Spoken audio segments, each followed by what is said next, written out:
بسم الله الرحمن الرحیم. به نام خداوند بخشنده مهربان. سلام دوستان، علاقمندان و بینندگان شبکه یوتیوب افغان تعلیمی اکادمی. امید که لباس عافیت به تن داشته و خنده بر لبان شما حاکم باشد. امروز درس 26 را با شما شروع میکنیم که عبارت است از حادثه ترافیکی. ګرانو لیدونکو، نن شپږویشتم لوست وایو حادثه ترافیکی یا ترافیکی پیشه. ترافیک در هر کشور دارای تشکیلات منظم بوده، قواعد و دساتیر به خصوص خود را دارد. په هر کشور یا په هر هیواد کې ترافیک پولیس چې دی ځان ته جلا منظم تشکیلات، سازمان، اداره یا قوانین لري و همواره جهت آسایش ملت سعی و تلاش می‌ورزد او تل د ملت لپاره د خلکو د هوساینې لپاره هلې ځلې او کوششونه کوي. ترافیک در ممالک جهان قواعد و مقررات خاص خود را دارد. د ترافیک چې دی د نړۍ په بېلابېل هیوادونو کې چې دی ځان ته خاص قواعد او قوانین یا فرمانونه لري. ترافیک افغانستان نیز از قوانین و مقررات خاص خود که بر ترانسپورت هوایی و زمینی قابل تطبیق می باشد. افغانستان هیواد چې دی زموږ ګران هیواد هم چې دی ځان ته ځینې خاص قوانین، مقررات، فرمانونه لري چې د هوایی ترانسپورت او زمینی لپاره تطبیق کیږي. در افغانستان ترافیک شامل وسایل ترانسپورتی بربری. په افغانستان کې ترافیک چې دی هغه ترانسپورتي باربري یا باروړونکي وسایط پکښې راځي، مسافربري، مسافر وړونکي، شخصي وسایط دی، دولتي وسایط، آبران پیاده رو می باشد او هغه لارویان چې په دریگزیان باندې تگ راتگ کوي. جاده های افغانستان در سالهای قبل تأسیس گردیده بسیار خرد و کم عرض بوده و تکافوی ترافیک امروزی را نمی نماید.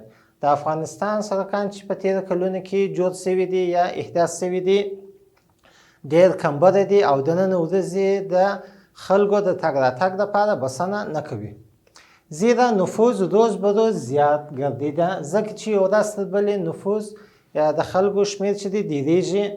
په خصوص در شهر کابل نسبت به ولایات دیگر نفوذ بیحد زیاد می باشد. په خاصه توګه نسبت نورو ولایتونو کابل چې پلازمینه مرکز دی نفوذ ورځ تر بلې ډېرېږي او تر هغه ترڅنګ تګ راتګ هم ډېرېږي.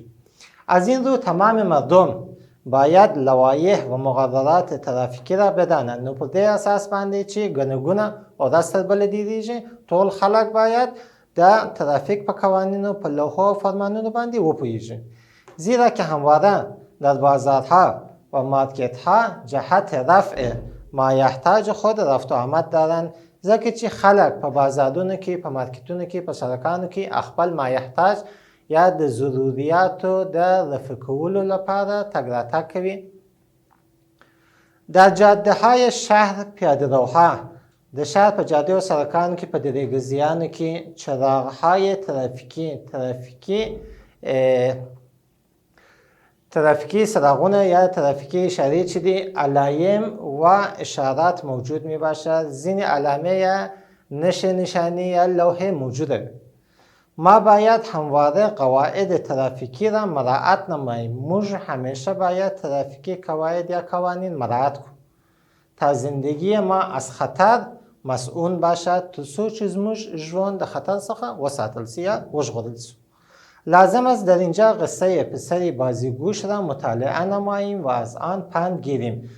دلته لازمه ده یا پکار ده د یو شوخ ماشوم د ژوند کیسه ووایو او د هغه څخه عبرت واخلو. مسعود و محمود در یک مکتب شاگردان صنف هفتم بودند. مسعود او محمود دواړه په یو مکتب کې دوم صنف شاگردان یا همصنفیانو. محمود نسبت به مسعود پسر بازیگوش و بېپروا بود. محمود نسبت مسعود ته ډېر یو شوخ هلک او بېپروا و و به هدایت استادان خود کمتر توجه داشت او د استادانو هدایت یا لارښوونې ته نه متوجه نه و و چندان به درس علاقمند نبود او خاص د درس سره علاقمند نه و. در یکی از روزها بعد از رخصتی مکتب به طرف خانه روان بودند. یو ورځ دوی دواړه د مکتب د رخصتی وروسته د کور خواته روان و. محمود بدون آنکه به چراغهای ترافیکی و پیاده‌رو توجه نماید. محمود پرته له دې چې ترافیکي اشارې او درېږځۍ ته توجه وکړي داخل سرک عمومی سرک ته داخلیږي و میخواست به طرف دیگر جاده برود او غوښتل چې د سرک څخه واوړي که ناګهان موټرې به سرعت آمده چې ناڅاپه ډول یو موټر په تیزی سره راځي و با محمود تصادم نموده د محمود سره ټکر کوي و حادثه را به بار می آورد او یا ترافیکی پیشه رامنځته کوي. در این حادثه پای راست په دې حادثه یا پیشه کې د هغه راسته پښه او دست چپ وی شکست او چپ لاس ماتیږي.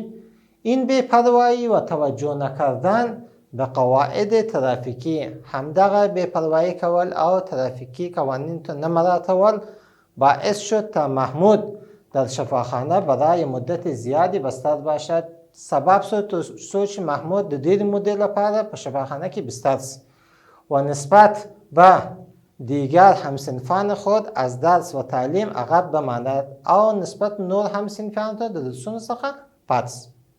مسعود به او گفت که مسعود ورته وایي چې همیشه تو را نصیحت می نمودم که به درسهایت کوشا باش. همیشه می نصیحتونه درته کوله چې په درسونو کې کوشش وکړه، زیارستونکي اوسه، زیارکشه اوسه و مقررات مکتب را مراعات نما او د مکتب مقررات یا قوانین مراعات کړه.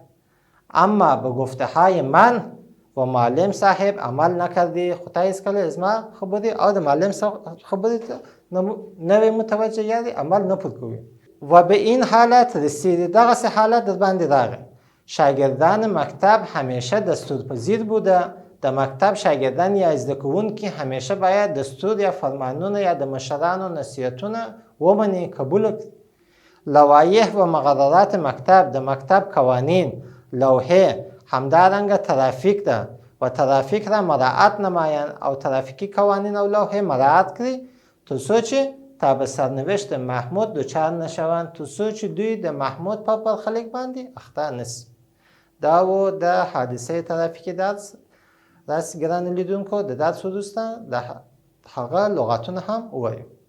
ښه ګرانو لیدونکو رابسو د درس لغاتونو ته. درس 26 حادثه ترافیکی شپږویشتم لوست ترافیکي حادثه یا پیشه. کلمات درس 26 شپږویشتم درس لغاتونه: نشانه گذاری، علامه شدن، تشکیلات، نظم، ترتیب، سازمان، اداره، دساتیر، د دستور جمع ده، فرمانونه، سعی، کوشش، تطبیق، عملی کېدل، عابران، لارویان، پیاده رو، درېږځۍ، عرض، برواله، لوایح، د لوحې جمع ده، ما یحتاج، ضروریات، رفت و آمد، تګ راتګ، مسئول، په امن کې، بازیگوش، شوخ، تصادم، ترافیکی پیشه یا ټکر، کوشه، زیارستونکي، دستور پذیر، امر منونکي، سرنوشت، برخلیک او دچار اخته کېدل.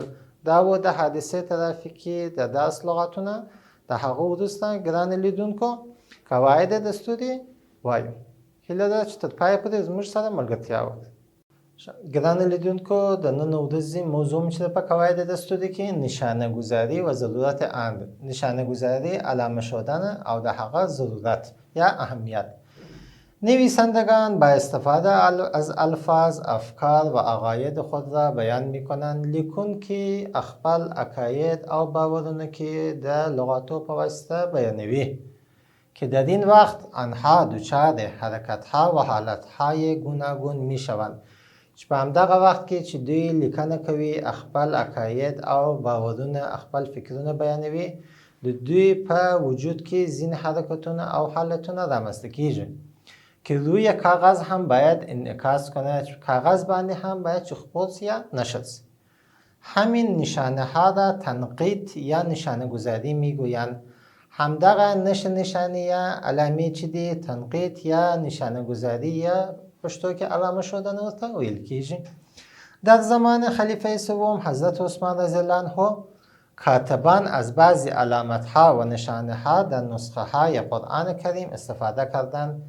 د دریم خلیفه په وخت کې حضرت عثمان رضی الله عنه په وخت کې کاتبان یا لیکونکي دوی د قرآن عظیم الشان په لومړني ټکو کې دوی د ځینې علامې او نشانو څخه استفاده وکړه که بر روی پوست آهوان نیز نوشته شده چې د اوسیانو پر پوستکو باندې هم لیکل شوي دي و امروز در بعضی موزیم ها یافت می شود چې نن ورځ په ځینې موزیمونو کې لیدل کیږي یا پیدا کیږي. نشانه ها و علایم به مرور زمان دچار تحولات شدن. نشانه یا علامه چې دی یا علامه شدن د وخت په تیریدو سره په هغو کې ځینې تغییرات رامنځته شو و به شکل حروف الفبا درآمدند او دغه علامه یا شکلونه د الفبا تورو په رقم بدل شول لکه توا، جیم، لا، میم او داسې نور. علایم و نشانه های زبان عربی داخل زبان لاتین شدند. د عربي ژبې علامې ځینې نشانې چې دي کله د وخت په تیریدو سره لاتین ژبې ته داخل شو. خارجي ژبو ته برای اولین بار در قرن نهم میلادی به اشکال گوناگون در زبانهای اروپایی دیده شدند او د لومړي ځل لپاره په نهمه میلادي پیړۍ کې د عربي ژبې څخه همدغه علامې یا نشانې چې دي په اروپایي ژبو کې داخل شو یا ولیدل شو. پس از چند قرن شکل منظم و پذیرفته شده آن در قرنهای 19 و 20 در زبان نوشتار داخل گردیدند. د څو پیړۍ په تیریدو سره یا څو پیړۍ وروسته همدغه نشانې د ټولو ادبپوهانو او د نورو ژبپوهانو په واسطه پذیرفته شده او ومنل سو، منظم سو او د نوشتار یا د لیکنې شکل ته داخل سو. اوس نو د نشانه‌ګذاري او د هغه ضرورت اهمیت چې دی دلته په دوو جملو کې راغلی دی. و هدف مهم نشانه‌گذاری صراحت و وضاحت مفهوم جملات است.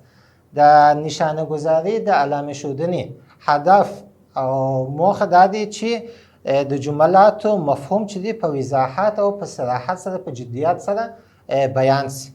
که چیرې کاما، نقطه تکی، سیمیکولن، شارحه او داسې نور علامې استفاده نشي و دیگر علایم استفاده نگردند نوشته ها بی مفهوم میگردد. زموږ لیکنې چې دي زموږ موضوعات چې جملو په چوکاټ کې بیانېږي خپل اهمیت او خپل مفهوم معنا د لاس ورکوي.